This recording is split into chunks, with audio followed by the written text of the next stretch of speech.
brought anything. Bribes are great. I've hit recorded because that was a great way to start. Today instead. I do always say, like, you bring me food, we're friends for life. But yeah. Right, yeah. I've got a 2-day-old crystal cupcake on my counter. Crystal's coming in later. She? Yeah. If Crystal can't hear this now, maybe we can release this now in time for Crystal to hear. So, Crystal, if you're hearing this, bring in cake. Bring cakes. Bring cakes. That'd be great. We're friends for life then. You know, there's nothing that can break that bond. No, this is true. Hey guys, welcome to the Shoes with Biscuit podcast. This is show number 2 of our open day. And today we're speaking to Amy from Madame Llama's Flowers. How are you? Finally got you on the show. I'm really good. Yeah. And beautiful shop. the biscuiteer joining me is Julie. Hi. You all right? Yep. How are you? Fine, thank you. Yep. We've just done war games, haven't we? Yes, we have. That was Very interesting. Very interesting, yeah. So I can't compete with war games. No? No. No, you can, because you've done. You're amazing. I think you're great. Oh, thank you. No, because I mean, I think through Beth, I think we must have met or something. I think so. Yes, yeah, because I used to work for Beth. And on Facebook, so I was aware of you. We used to chat. I think I was going to get you on the show like last year. I think we were talking about something. Yeah. But then you moved into our old studio. Yes, I did. I threw you out. Sorry. Which we expected anyway. We knew that was going to happen at some point. You made it look prettier than we did. But this is the point, right? This is the point. I remember walking down the parade. I think I was moving studios at the time, and I sort of stopped, and I was like, huh? And I backpedaled, and I was just kind of like, what the? Because you transformed this white room into something like out of a magazine. It's really beautiful, isn't it? My husband put the artwork in of painting it all, but I love it. But it was only yesterday when I walked in and really loved it. I think I had the harsh lighting was too harsh, and now it's full of the scent of Christmas because I've had to have Christmas trees in there for some photo shoots I've done. So it smells amazing. The lighting is softer. I've got candles, and it's like, that was the dream. It was always, I never wanted to be a flower shop. I want to be a feeling. Because flowers aren't just about handing over a bunch of flowers, are they? Yeah. It's how they make you feel, and I want that feeling in my shop. And finally, I've got it just by turning the lights off. It was that easy. I love it. Yeah. Well, that's what I just said to Elle. I said, I've just popped over and I thought the lights are all off, so maybe she's not open yet. I know, but you're obviously- right, but yeah. I think the smells are tempting people in. And well, your door being open candles. was a giveaway as well. Sorry? The door actually being open was the giveaway. That was a huge hint. Yeah. Yeah. But I see you most mornings. I'm here, and we do stop, and we always have the most amazing chats. But Yeah. your shop is completely different to any florist I've ever seen, because it's like an art studio. Because you're always working, you're constantly building these nice, beautiful, handmade sort of bouquets that are just, yeah. I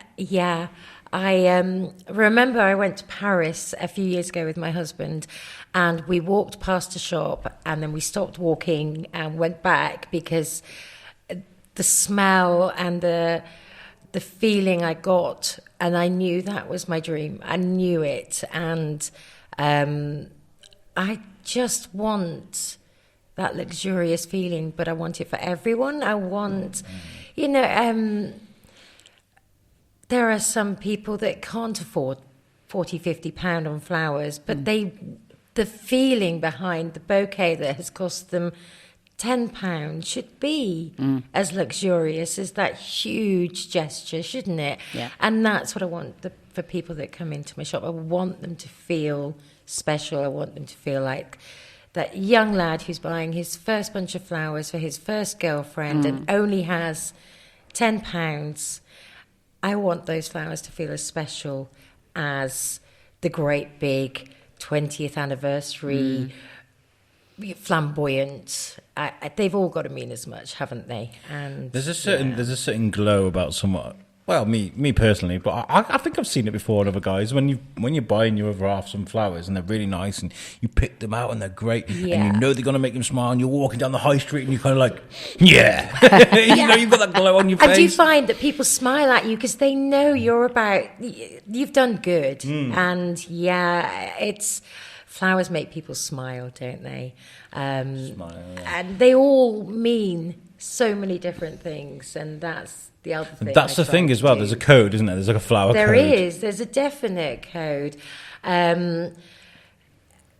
Hydrangeas mean vanity, but you put it with a white rose that means pure love, and that's why you'll see it in a bridal bouquet. Wow. Because, of course, that bride has been vain for that morning because she wants to look amazing. She's the star of the show. Because of the true love. So you combine flowers together, and the meaning that they have is incredible. It's so beautiful. There's much more to a flower than just how it looks. It means so many different things, and that's what I fell in love with, really, is doing that. Never knew that. Yeah. At the moment, I'm sort of, because transferring to the shop, etc., everything's a little bit complicated with my admin.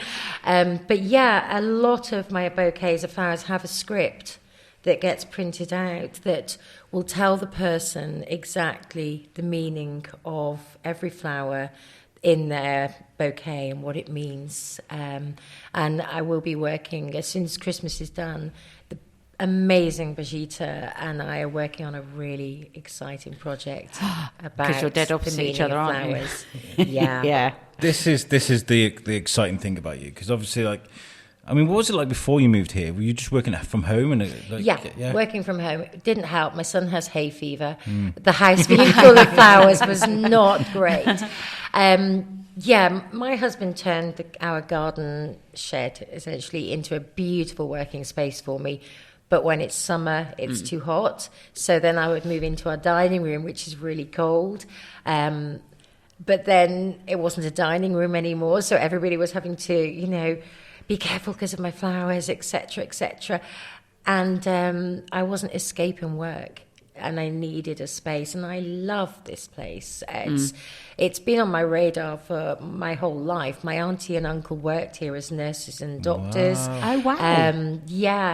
And my auntie, an amazing woman, she sadly passed away, but her legacy that she's left in our life, because she was truly, truly a lovely lady. And so the fact that I'm here, sometimes I'm like, oh, I wonder what Auntie Rose would think, because she would walk the corridors in her nurse's uniform, and I'm here now with my flowers. Yeah. So it's always been on my radar. I love this building. It's just beautiful, isn't it? And who wouldn't want to be here in a flower shop? Yeah. It's just so lovely. Yeah. Well, like you say, you're surrounded by all those different smells. Yeah. You've got the visuals as well. Yeah. And, you're in an area where there's quite a lot of shops all around you, so it's not, Yeah. And I think I've been accepted really quickly. Yes. Yeah. Did you find that? Since you, Michelle, and Brigitta's come here, and there's people that have come here and really added character to downstairs, to the building as a whole, but especially downstairs, because people smile more now. The conversation's so much more free flowing, and I it's not to say that people were rude before, but there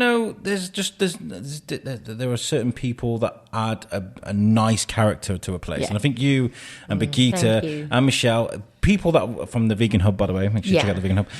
They're people that you can just stop and just have the great conversation with. I was saying to Julie, we spoke for about half an hour about Dave Grohl one day. It's just one of those things that you've brought to the place. I think from what what you're saying now, there's a different type of person coming in and taking the units now. Right. And I think that's where the vibe's coming from, and it's making it different to what perhaps had traditionally been here for quite a long time. Yeah. And helped by obviously the biscuit being in here now and promoting, there's a lot more people that actually know about this, because it's not one of those shopping centres that's sort of like out facing on the high street like the others. True. This is more tucked away, behind great big St Mary's. Yeah. So unless you can navigate your way past that, a lot of people wouldn't have known this was here. You need one of those Looney Tunes like arrows here. Yeah. No, you're right. But I think, don't you find that people are moving away from the high street a little bit now, and the mass markets, and I think they're seeking us out, aren't they? And oh my goodness, I mean, once you've seen the front of this building and you realise that you're allowed in, why would you go anywhere else?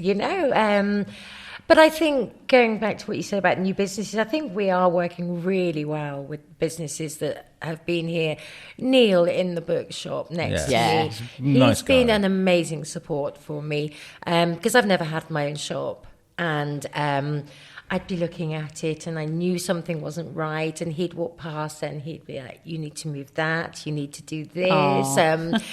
And he seeks out books for me that really old books about flowers, which are amazing, because it's great to see. You think a flower's a flower, but it, you know, the fashions and styles and history and things that we grow in this country now that we didn't used to grow, and he's just finds all these books for me. It's so I do think we work really well alongside each other, actually. Yeah, there was lots of curiosity when we moved in, and all of a sudden, in amongst the white and the cream of the shops, there was this woman and man with a long beard painting a shop, gold and emeralds. But I think it's a great. I think Makes actually, it look different, though.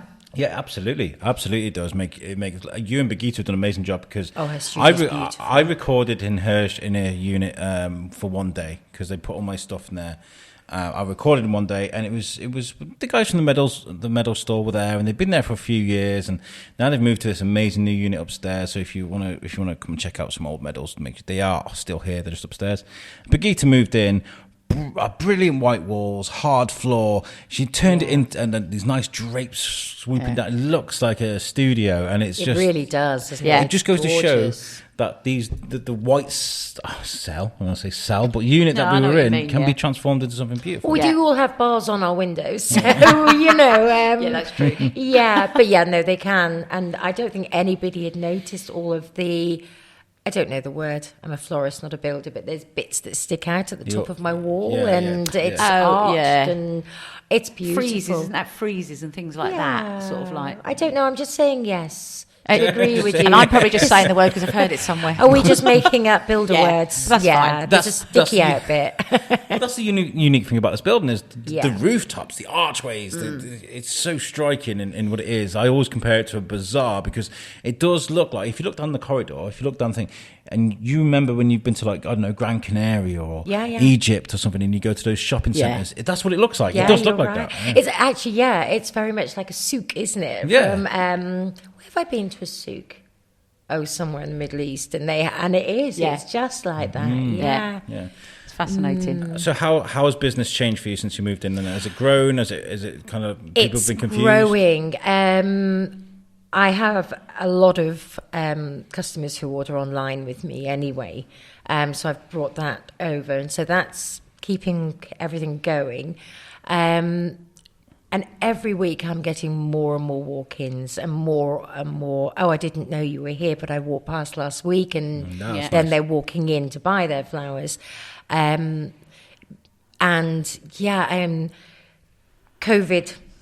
allowing. The C word. We're allowed to talk about it. I know. I'm so sorry. That was just a very brief mention.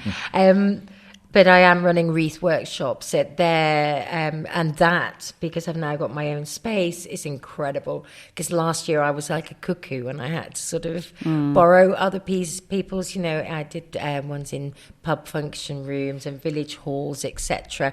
So I had to have a certain amount of people to pay that rent, and I had to. But now it's my own space, so I can do 2 or 3 at a time, and it's really personal. So that's added a huge difference to my business, definitely.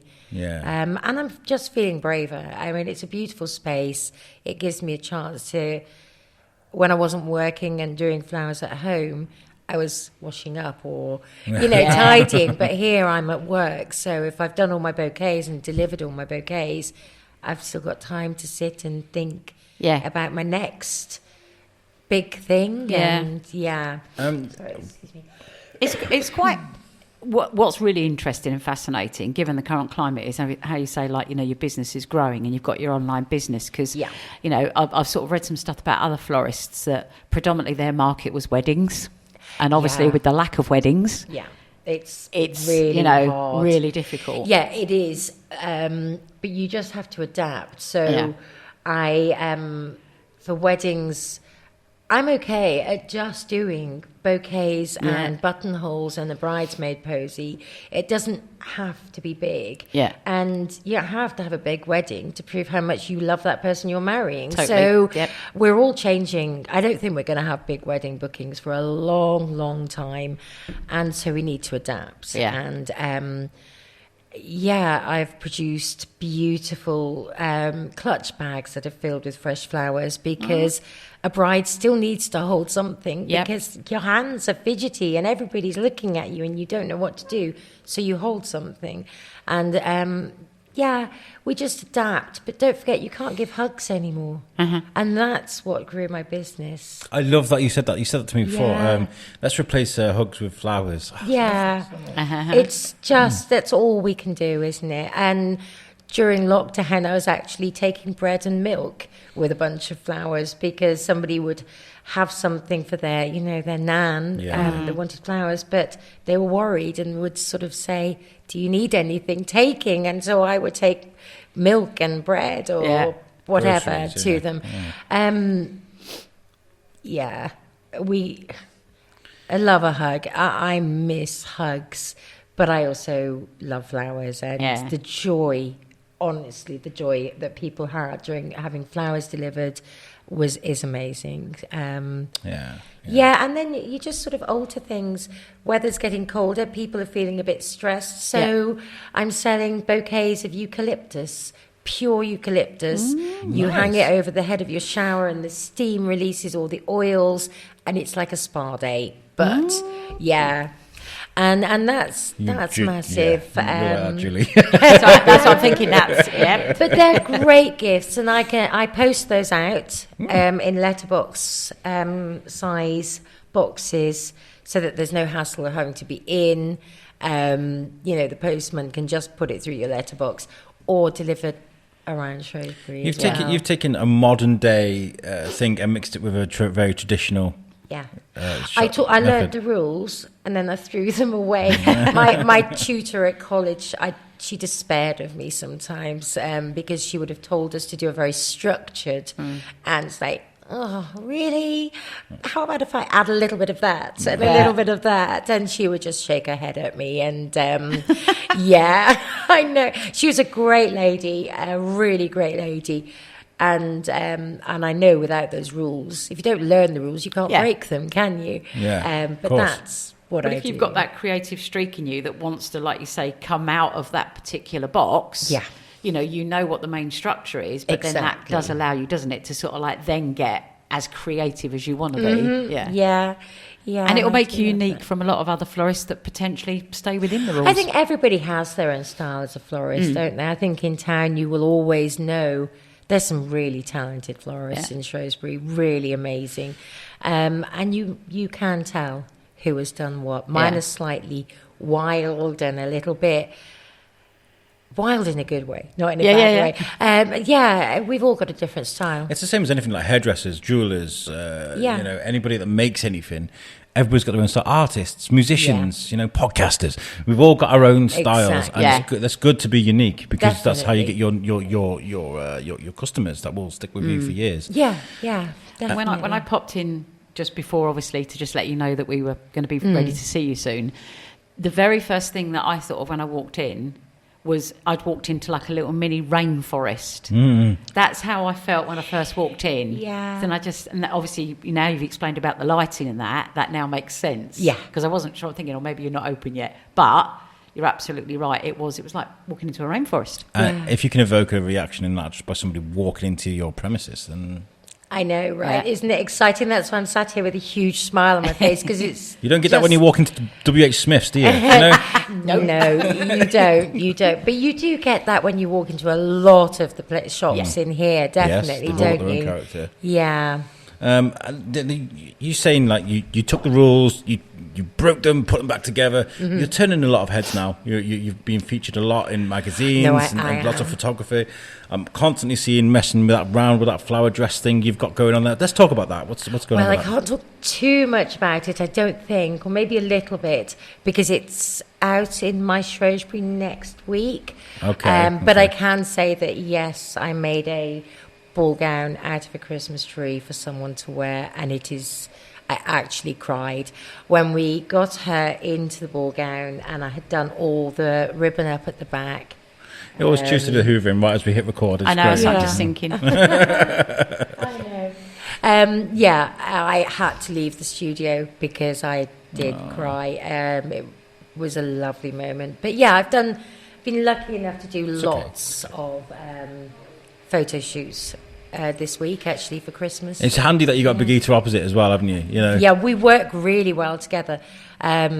She's got so many amazing ideas, and one of us will walk into the other one's shop and be like, "I've had an idea. Can we do this?" And we just make it work. It's really good.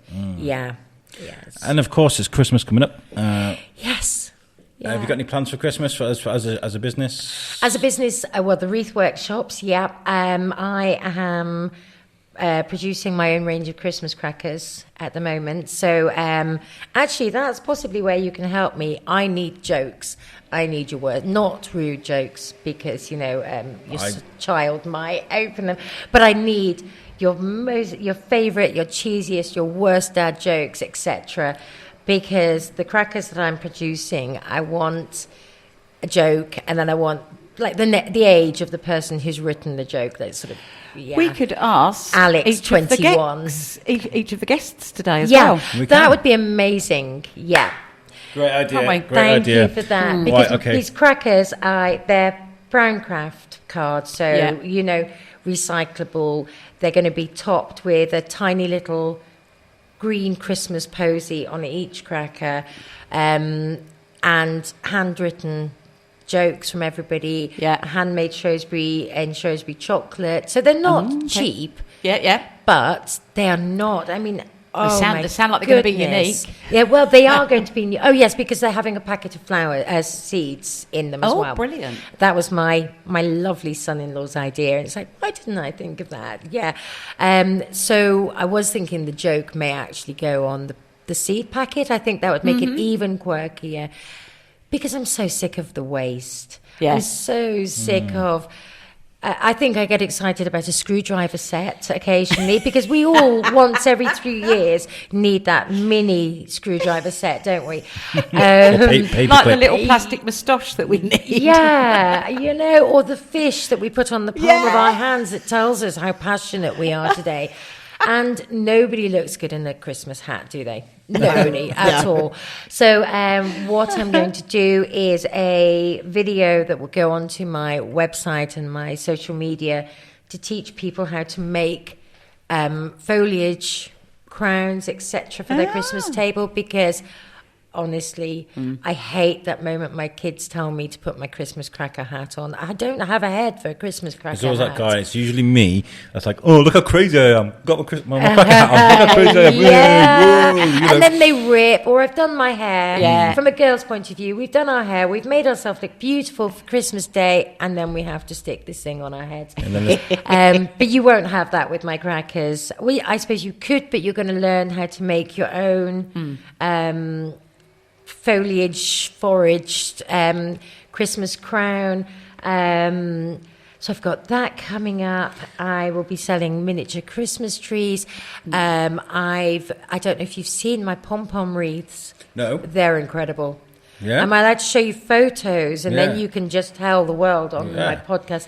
I'll tell you exactly what I'm looking at, okay? And I'm going to be honest. Yeah. Okay? You have to be honest. Oh, yeah, no, actually, you can be 100% honest, because they are just... and when Amy says pom-poms, okay, we're not being rude, okay? Oh, no, I'm not showing my pom-poms. Definitely not. It's not that kind of show. This is the open studio, so we are kind of like... With lots of lowered the lights outside a little bit. But, So this is selling really well at the moment.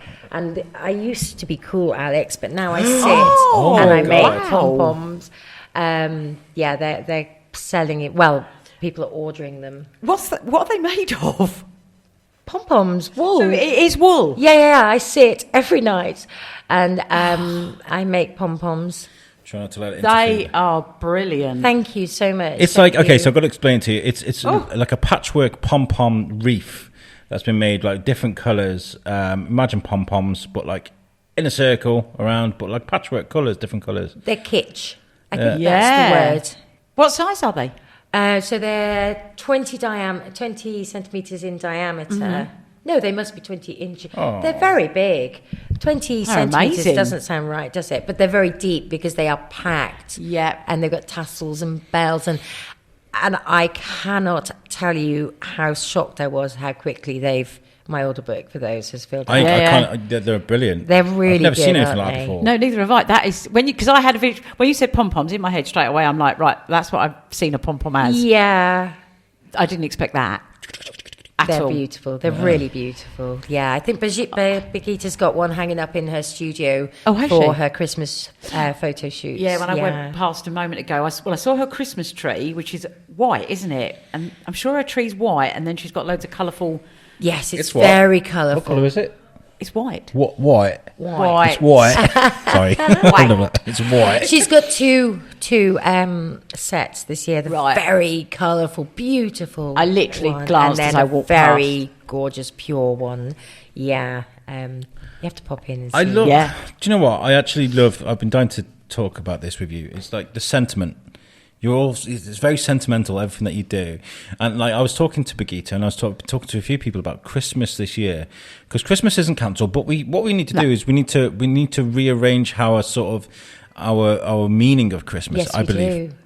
And the idea of everybody sort of sat around the table, the glowing light, the crackers from Madame Llama's flowers, the turkey, and then we have this like real bubble, create your own family bubble and enjoy that and celebrate that, because once lockdown is over, well, not lockdown, but once this pandemic is over and the world opens again, you're probably not going to get a Christmas like it. No, you're right. This could be. It's going to be sad for lots of people that can't see certain family your nan members. and Of granddad course, stuff, we know that. But let's take away the materialism a lot. Yes. And That's exactly remember what what Christmas is about. I walk into my shop, and I do apologise that I brought Christmas early, but I had to have a Christmas tree because of the photo shoots. And there are no presents for me in there. But that feeling you get, and that's it, isn't it? We need to possibly maybe steer away from, I hate to say this, social media slightly. Yep. And it's still very important to us for our work. So I'm not trying to tell people not to go on. But don't compare your happiness to other people's. Don't only think that your Christmas and what you're doing is likable because you've got 100 likes. Be likable for yourself. Make Christmas work for yourself, not for how it will look on social media. well, I think that's like you were saying. It's like if it's just your family, whoever's in that household at that time, and that is what Christmas is, and you enjoy it for that, rather than the stress of who do I have round at what time? Who's going to get on with who? Have I got to worry about that person having too many drinks and then getting a bit argumentative with that person? There'll be none of that. Yeah. It will just be, like you say, a traditional family day. Yeah. Switch off all the social media and just enjoy. I have to say that our Christmas anyway is like that, because my husband's parents live down near London, and my mum and my mum does her own thing, and we stay in our pajamas till till lunchtime because we don't have to go to the shop, and we don't have to do anything, and it's just about us. Yeah. And this year's going to be slightly different because I've got a brand new granddaughter, which is just so exciting. So instead of everybody waking up together, they are going to be hopefully visiting. But it's still going to be lovely, and it's still always just about us. My husband works in Afghanistan, so when he's home, and he will be home for Christmas. I make a big deal out of You're it. going to make totally. Yeah, definitely.